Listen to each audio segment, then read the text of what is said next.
Pastor Dana, well, I know our time is running so fast, it's running out, but you have to share with us the latest dreams that God has given you. What else has God revealed to you in these dreams that you've been receiving, and what do we do as the church? How do we respond to what you saw, and how do we prepare?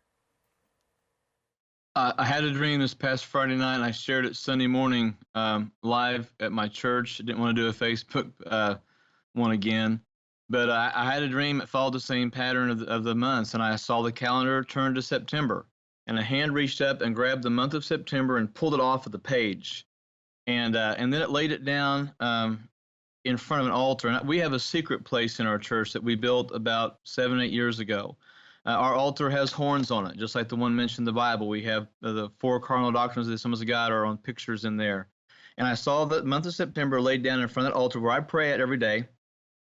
Sometimes I hold on those horns just because I need it for that day. But the September month was laid on the ground, and I was instructed to stand on the month of September and begin to pray for several things specifically. I was instructed to pray for the church to have a strong backbone, for corruption in the church to be exposed, and for a great harvest.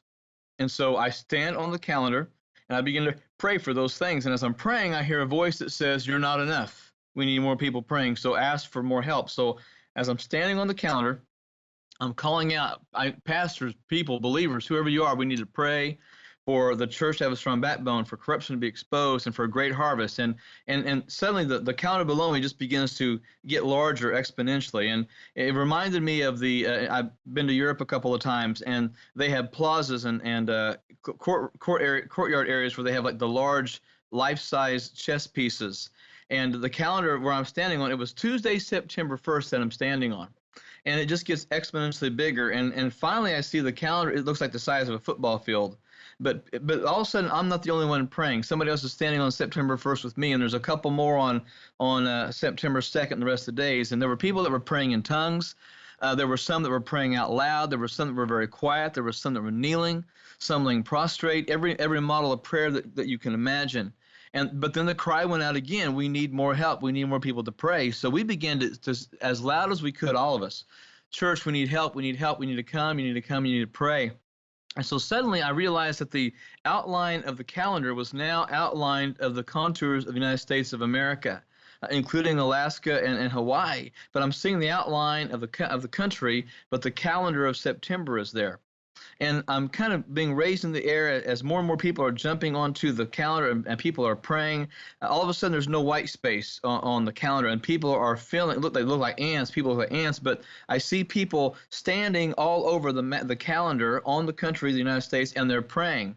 They're praying for the church to have a strong backbone, for corruption to be exposed, and for great harvest. And then I see a finger appear, and I see the word, and it writes, "A solemn," in front of September, and then assembly afterwards. So I'm looking at the word "a solemn September assembly," which is a clear call to pray for that month. And the numbers of people just keep growing and growing and growing, and the contour of the U.S. is still there. And then suddenly I see fires. Fires are starting around the edges of America. There's fires starting inside. And some of the fires are the fires of revival that are starting all over the country, but I also see fires of opposition and persecution. And then I see storm clouds all over the country, even while we're praying. There's rains, there's storms. And I can see in the heavens this demonic warfare with the angels of God. And you can hear the sabers rattling, and you can hear the fights. You can hear the grunts and the groans of the battle. I mean, it was a fight. And the people that were praying, the fires of revival were coming, but the fires of opposition were also coming to the body of Christ. And I saw warfare. I saw the weariness of the saints. Believers were holding each other up and standing together without any division, and they were fighting together in prayer. And the battle was severe. It was intense. It was brutal. I mean, there were people bleeding and wounded, bruised and exhausted from all the praying. And as I said, the heavens were alive as well with that. But when suddenly the heavens kind of opened and the storms kind of broke, and my mind and my attention was turned to the end of the month of September, where there was a whole lot of people still praying on that day. And the heavens opened. And I saw the Lord, and he was standing there with angels. And he said very clearly, "Arise, my bride. Arise, my bride, and prepare to pray. Arise, my bride, and prepare for battle. And lastly, he said, arise, my bride, and prepare to see my face.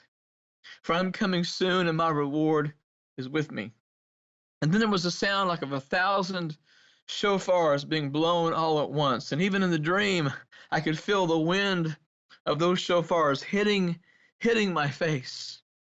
And I woke up, and there was just an overwhelming, peaceful presence about me. And I got up and I wrote these things down, and I just kind of typed them out. And I believe the Lord was calling us to pray for the entire month of September.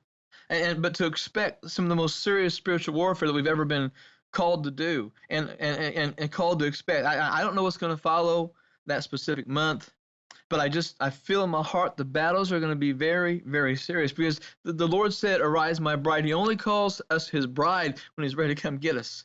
And I'm not date setting by any means. I'm not saying that October 1st Jesus comes. I'm not saying that. Jesus was just simply telling us that he's about to come. And we know that, we sense that, we realize that. And he said, arise, my bride, and prepare to pray. In other words, he was saying, whatever prayer life we have right now is not going to be good enough for the battles and the things that are coming, that we have got to get it straight. We've got to get it settled. That 5-minute devotion that some believers do every single morning, and they read one verse and read 2 paragraphs and say, okay, Lord, let this happen, and go on, that's not going to cut it. I believe the Lord is showing me that we need to get, as a nation, we need to pray. We need to get on top of this, on board with this, and get the people in your church praying for every single day in the nation. And we should expect opposition like we've never seen before, but we should also expect great victory, because he's warning us we need to pray. He's waking the church up even more to get ready. And then he's waking us up to prepare for the battle that's coming, but he's also preparing us for that glorious time we'll see his face, which I don't believe is going to be too much longer. And I'm not saying when this happens. All I know is I was told in this dream that we need to pray during the month of September, and to prepare for that, to start building up now, to stop strengthening, to start working on more than just a devotion, to have that prayer life developed and honed and polished and strengthened and sharpened, that we've got to get ready for what's coming. And this is for the whole church. This is for every church in America. This is not just for the Assemblies of God or one. This is for all of us. Warfare is going to come against all of us, and God's calling on all of us to pray. And that's what I believe that we need to do during the month of September to fight the things that are coming.